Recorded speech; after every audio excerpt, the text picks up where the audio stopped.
So I am a self-proclaimed and proud feminist. Hooray! One of the comments I always get from people is, well, men are prejudiced against too.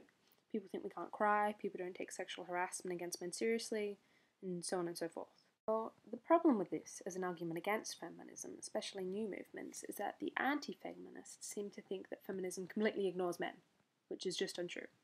Feminism is about equality, and in advocating for this, the main thing that the movement fights against is the patriarchy. When people use the what about men argument seem to not understand is that when we refer to the patriarchy, we're not referring to all men. We don't think men are evil. We're referring to a social system that rejects women as somehow under men. This is communicated through advertising, film, gaps in pay, lack of reproductive rights, all sorts of things. And it's helped by men and women.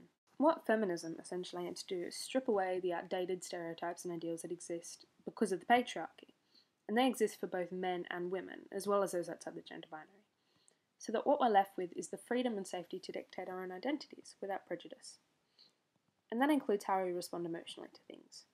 Many anti-feminists believe that we only care about the old female stereotypes, but by painting one gender as weak, submissive and feminine, you obviously have to paint another as strong, dominant and masculine, otherwise who would rescue the damsel in distress? You can't take away one without taking away the other as well. So that takes away from the oh but men can't cry point. Now we're talking about the assault argument. Firstly, I'd just like to point out that I've never met a feminist who denies the existence of male victims. In fact, feminism naturally seeks to give rights to those in real or perceived social minorities through the equality for all message. However, when you're living in a patriarchal society that objectifies women, there is going to be a larger group of women assaulted for their gender than men. So obviously, this is where the focus often falls. This doesn't mean that feminists refuse to acknowledge men who have been through the same experiences. If anything, acknowledging them furthers the anti-rape culture argument that rape is not aggressive sexuality, but sexualized aggression. Including the large number of male victims shows that sexual assault can't be just put down to wearing something deemed slutty, because this kind of dress code just doesn't exist for men.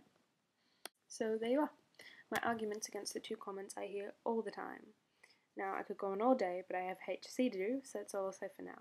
Have a lovely day or night.